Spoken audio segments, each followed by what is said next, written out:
Hola a todos, ¿qué tal? ¿Cómo están?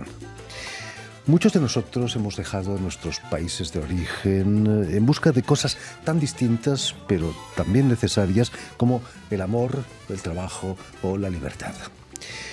Pero al cabo de los años, en medio de la tormenta, siempre es bueno poder volver a puerto, al abrigo de las inclemencias del tiempo o de los tiempos.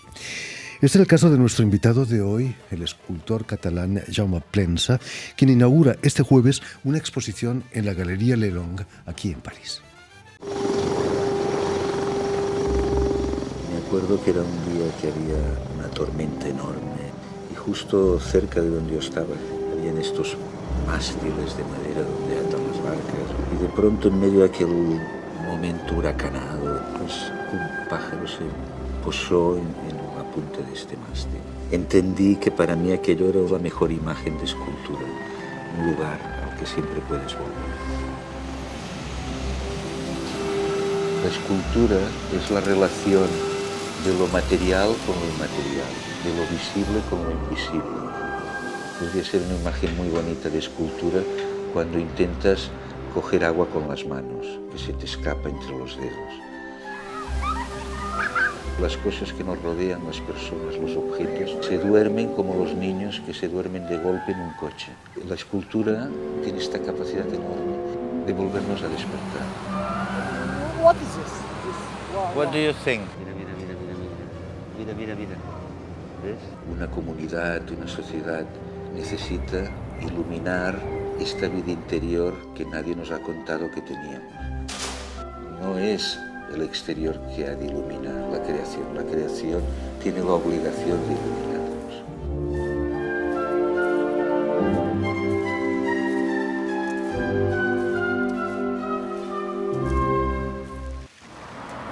Muy buenas tardes, Jaume Plensa. Buenas tardes. Bienvenido a Radio Francia Internacional. Jaume, estamos olvidando nuestra vida interior. Nuestra sociedad nos empuja a lo superficial, por no decir a lo grosero, a lo vulgar, ¿no? Bueno, yo llevo muchos años, creo que toda la vida, intentando fabricar silencio. Creo que es una necesidad imperiosa en un momento en que vivimos rodeados de un ruido enorme, un ruido que no nos deja estar con nosotros mismos y pensar y desarrollar y sobre todo expresar lo que de verdad sentimos. A veces simplemente repetimos como un eco mensajes que nos han llegado y no nos damos cuenta que ya no somos nosotros, somos otros. Yo creo que cada individuo es extraordinario, que tiene una belleza interior oculta que me gustaría analizar y que me la contara y que la intercambiáramos, pero es verdad que vivimos en un momento en que esta superficialidad es fruto, creo, de este ruido enorme que nos rodea, esta especie de mal sueño que no nos deja estar en silencio, pero un silencio positivo, un silencio de verdad que nos permita de alguna forma transmitir la vibración de nuestro cuerpo, de nuestras ideas, de nuestros pensamientos. Esta cosa tan bella de que a veces las palabras no pueden expresar, que necesitamos otras formas, que la caricia, la relación, el amor, como tú decías. Y yo creo que esto también nos ha vuelto un poco violentos sin darnos cuenta. Finalmente, la pandemia cortó todos los viajes en el mundo, pero quizás nos llevó al viaje interior, ¿no? Sí, bueno, para algunos como que tuvimos el privilegio que no nos pasara nada, porque hubo gente que sufrió muchísimo, hubo muertes, gente que murió muy sola, desgraciadamente, pero para mí, por ejemplo, que tuve que dejar de viajar de una forma muy drástica. Yo creo que fue una experiencia extraordinaria con mi compañera Laura. Fueron unos meses, te lo juro, apasionantes, de viaje aún más interior que lo normal y desarrollamos unos dibujos fantásticos. Que yo creo que fue un momento maravilloso. En el jardín de mi casa volvieron pájaros y animales que nunca habíamos visto porque había un silencio absoluto. Maravilloso. Sí. Permíteme, Jaume, que recuerde a nuestros oyentes que has nacido en Barcelona en 1955, donde vas a estudiar Bellas Artes, primero en la Llotja y luego en la Escuela Sant Jordi. ¿Eras consciente que por ahí, por Llotja, pasaron gente como Picasso, Miró, Tapies? No, la verdad es que no. Algunos de ellos tuve la suerte de conocerlos más tarde y fue maravilloso. Simplemente yo estuve muy poco porque me di cuenta que yo soy no soy muy disciplinado, tengo que reconocerlo, siempre he sido un poco anárquico y me hacía falta la calle, la vida exterior, no soy muy académico. Es divertido porque me han hecho académico de Bellas Artes de San Fernando y me resisto a dar el discurso para no serlo de verdad. Pero es un honor, ¿no?, que me lo hayan concedido. Pero yo me acuerdo cuando estaba allí, lo que de verdad me apasionaba era encontrar gente de mi edad, con las mismas inquietudes, gente que creía que lo que soñaban era posible, aunque pareciera utópico, que un día poder compartir con otros tus sueños, que es tu obra. He leído que el cuerpo humano te interesaba tanto que estuviste a punto de estudiar medicina. Sí, gracias a Dios que no lo hice porque ¿Quién sabe, no? me aterroriza la sangre. Pero sí, es que ¿crees que hay algo más extraordinario que el cuerpo humano? Yo creo que es una pieza perfecta compuesta de pequeños elementos que cada uno participan para hacer un órgano más complejo. Y me desconcierta esto que a veces en cultura o en arte se habla mucho de la coherencia. Qué incoherente que es un cuerpo humano y qué bello. Un pie no se parece nada a un ojo. Si tú dices esto van a funcionar juntos, no te lo creerías. Un dedo con el corazón, el cabello con el estómago. Dices, esto no cuadra. Pero en cambio todo junto es la maravillosa creación de un ser humano. Curiosamente, no hace mucho te tomaste la revancha en la Facultad de Medicina de Barcelona instalando un gigantesco corazón en la fachada. ¿De qué estaba hecho ese corazón? Sí, esto fue una pieza muy bella, un hinchable, que realicé para el Museo de Augsburg unos años antes, y el director del hospital clínico, que lo había conocido, lo sabía, me lo pidió para celebrar el Día del Corazón, ¿no?, que se celebra una vez al año. Y yo pedí si era posible intercalarlo entre las columnas de la fachada de la Facultad de Medicina, porque siempre me había parecido que eran las costillas de un tórax. Y la verdad fue una experiencia extraordinaria, la verdad, muy bella. Jaume, cada vez hay menos gente que van por la calle con el corazón en la mano, ¿no? Es una manera de incitar a la gente. Ojalá lo fuera. Yo creo que hemos perdido un poco de espontaneidad en las relaciones, pero insisto, yo creo que es porque creo que nos desconcentramos demasiado a menudo, ¿no? No sé si recuerdas, había un film muy bello argentino que se llamaba El secreto de tus ojos, y hay un momento en que ellos dos se dan cuenta que han pasado toda la vida sin decirse que se amaban, y ella le pregunta, ¿pero qué nos pasó? Y él dice, me distraje. Y yo creo que nos hemos distraído muchísimo, la sociedad en general, y hemos perdido de vista las cosas más fundamentales. La sociedad nuestra está hecha para distraernos, precisamente, ¿no? Tal vez. Yo tengo la suerte de ser un artista y a veces no me hace falta pensar tanto porque no necesito psiquiatras haciendo mi obra, es como una autocura. Pero sí, yo creo que a veces es bueno que tuviéramos un poco más de energía para estar solos con nosotros mismos, porque nos daríamos cuenta la belleza de la relación con los demás. Yo amo mucho la sociedad, la relación entre las personas. La exposición que he abierto hoy en París se titula Miroirs, espejos, porque creo que el otro persona con la que hablas es un espejo donde se refleja tu imagen. Yo nunca he creído que los demás sean enemigos, todo lo contrario, son imágenes, multiimágenes de uno mismo. Y siempre me ha gustado el intercambio cultural, la relación con los otros, la gran diversidad de la sociedad y del mundo. Y por esto yo creo que se ha de celebrar esto, ¿no?, y no distraernos. Quien estaba gravemente obsesionado por el cuerpo humano fue Miguel Ángel, ¿no? Su Capilla Sixtina y todas sus esculturas son homenajes al cuerpo. Sí. Bueno, porque, a ver, el cuerpo finalmente es el gran lugar donde todo ocurre. El cerebro, yo he trabajado mucho la cabeza como el gran elemento que lo resume todo. Un sueño, una pasión. Cuando hablan es muy cerebral, como si fuera frío, es todo lo contrario. El cerebro es salvaje, es incontrolable. Cuando dos ideas se quieren encontrar, se encuentran a pesar tuyo. Y todo esto ocurre en algo que llamamos cuerpo.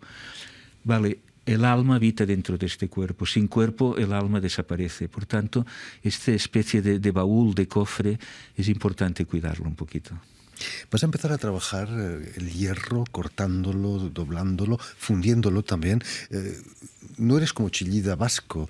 Para Chillida, que es un país donde existen altos hornos, fundiciones, pero en Cataluña no. ¿Cómo nace esa pasión por el hierro? Fíjate que empecé a hacerlo viviendo en Berlín. Cuando me trasladé a vivir a Berlín entendí mis raíces mejor. A veces cuando estás muy cerca de donde vives es difícil tener la distancia. Yo soy muy mediterráneo, necesito tocar y verificar las cosas con los dedos. Casi tengo los ojos en los dedos. Y allí en Berlín me di cuenta que me fascinaba la creación del mundo, de la geología. Todo era líquido y de pronto se enfriaba y era una montaña, era un continente, todo se movía. Ahora que vuelve a haber actividad volcánica en Islandia, claro, todo esto cuando se enfría es un objeto que no tiene retoque. Y esto solo me lo daba el hierro fundido. Entonces busqué, me acuerdo, en una ciudad vecina de Barcelona, en Hospitalet de Llobregat, una fundición muy arcaica, y allí empecé a trabajar y fue lo que me dio a conocer internacionalmente. Nadie utilizaba el hierro fundido en aquel momento. Después muchos artistas lo han seguido, pero en aquel momento nadie. Y yo creo que fue esta pasión por recrear la metalurgia como el origen del mundo, el origen de los minerales. Yo trabajo mucho en piedra, basalto. El basalto es una consecuencia de la lava volcánica. Cuando está líquida se enfría, ¡pum!, y allí queda. Y yo creo que esto es maravilloso. La naturaleza es maravillosa. Es maravillosa. Siempre. ¿Cuándo empiezas a dar vida a tus esculturas? Quizás fue a raíz de tu colaboración con La Fura dels Baus, ese grupo de teatro de Barcelona. Bueno, yo me acuerdo que un día vinieron a verme por si queríamos colaborar juntos en la primera ópera que les habían encargado, que era la Atlántida.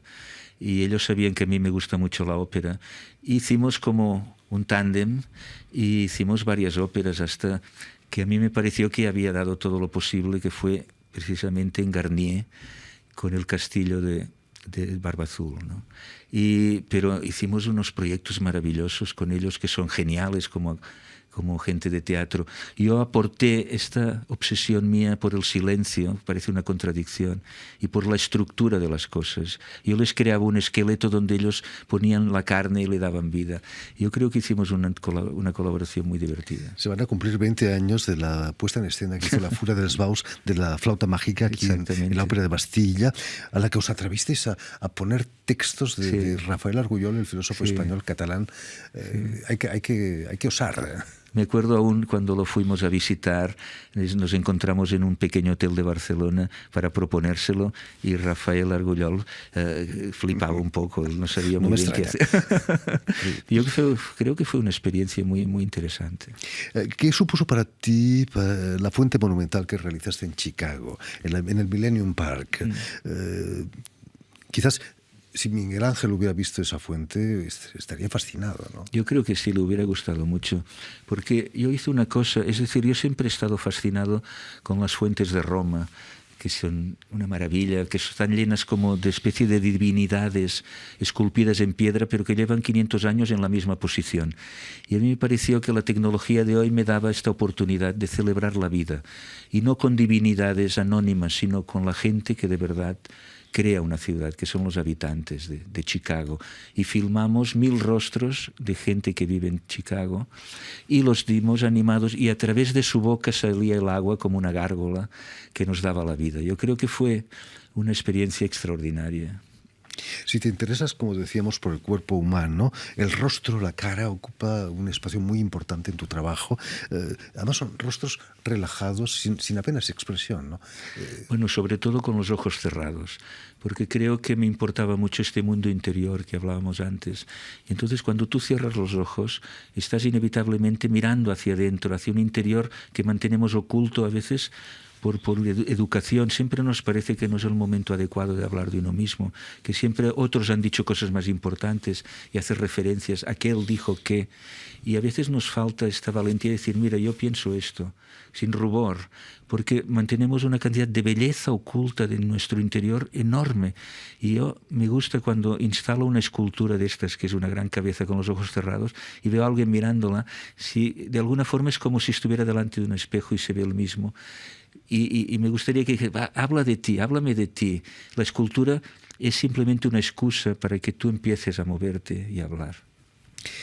Otro de los rasgos característicos de tu trabajo es el uso de la tipografía, el peso de la palabra, de las letras, pero las palabras ya no se las lleva el viento, sobre todo gracias a tus esculturas, ¿no?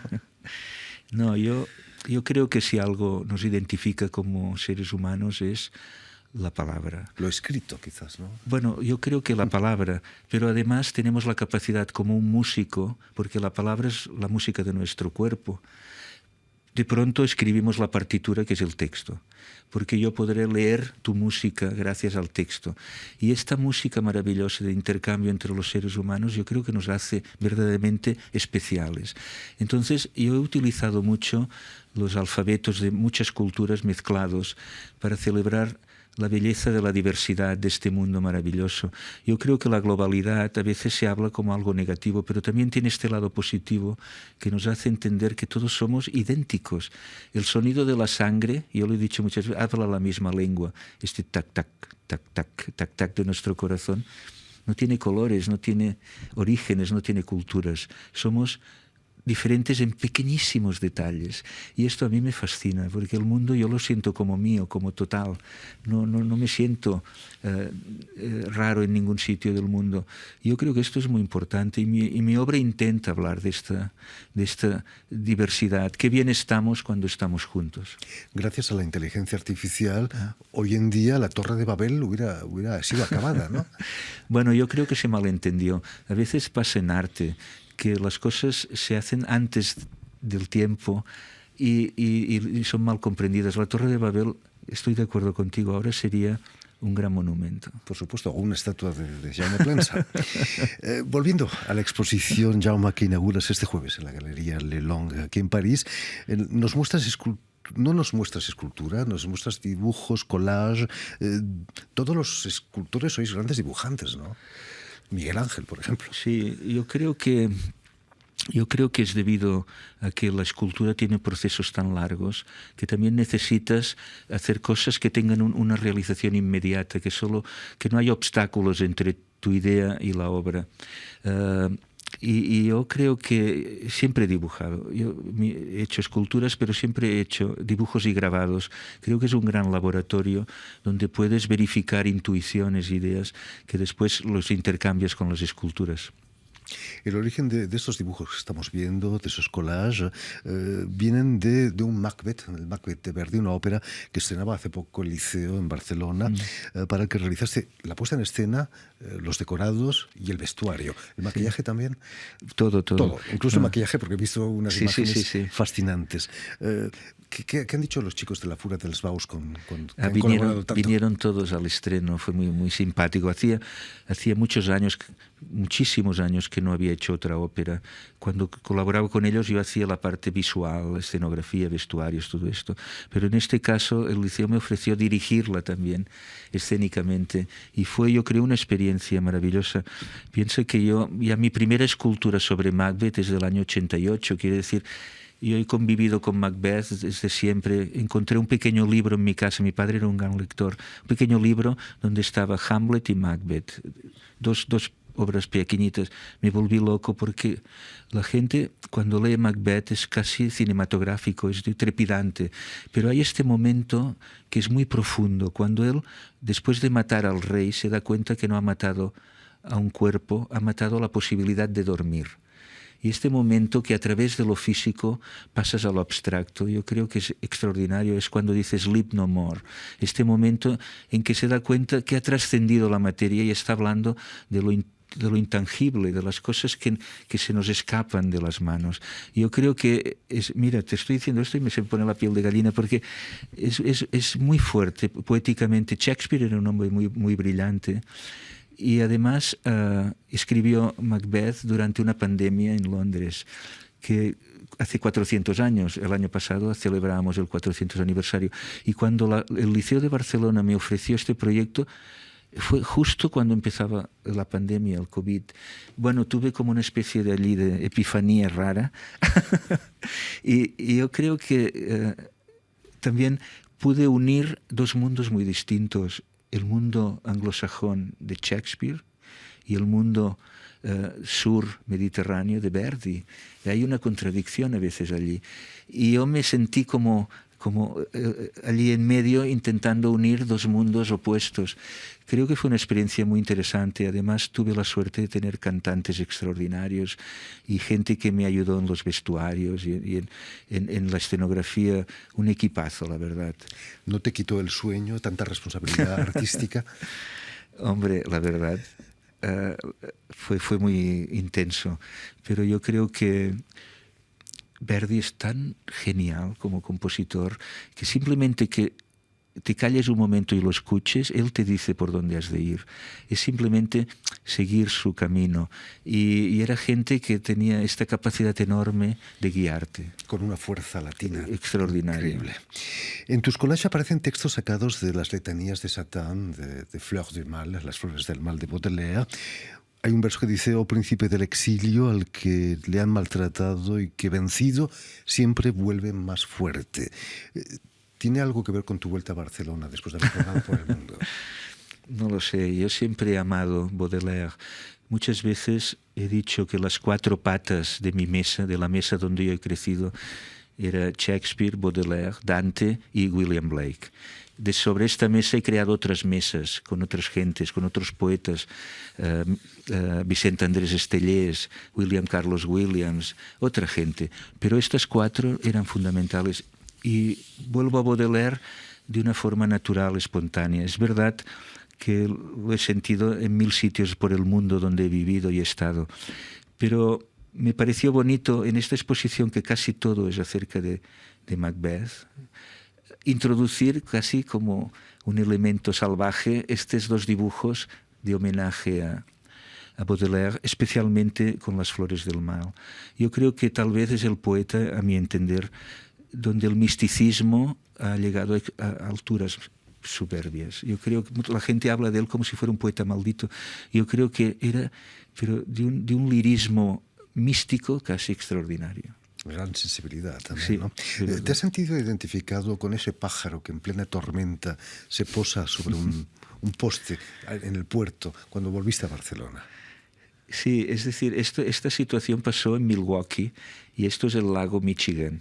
Yo estaba allí un día en Milwaukee y me acuerdo que había una tormenta y me miraba estos bastones donde atan a veces las barcas. En Venecia hay muchos también, estos mástiles dentro del agua.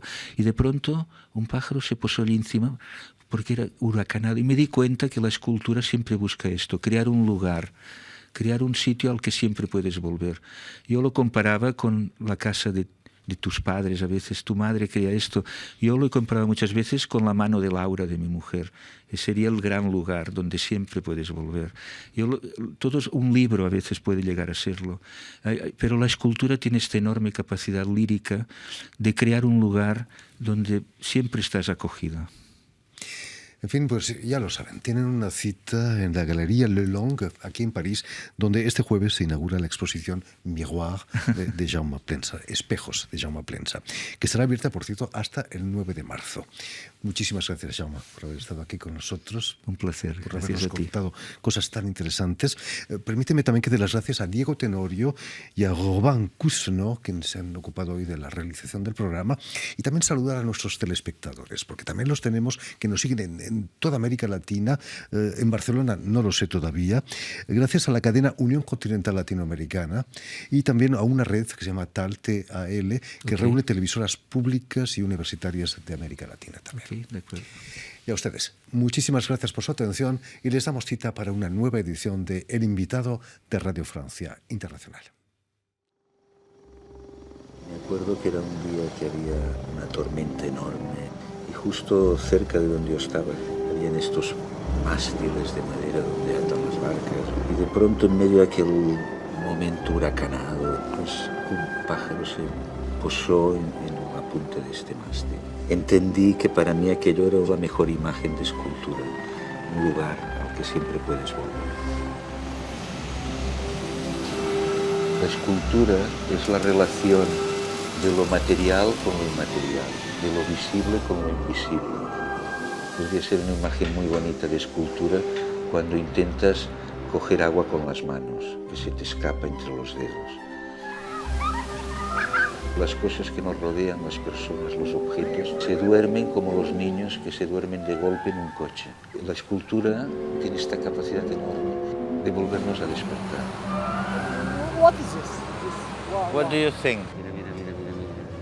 Mira. ¿Ves? Una comunidad, una sociedad necesita iluminar esta vida interior que nadie nos ha contado que teníamos. No es el exterior que ha de iluminar la creación tiene la obligación de iluminar.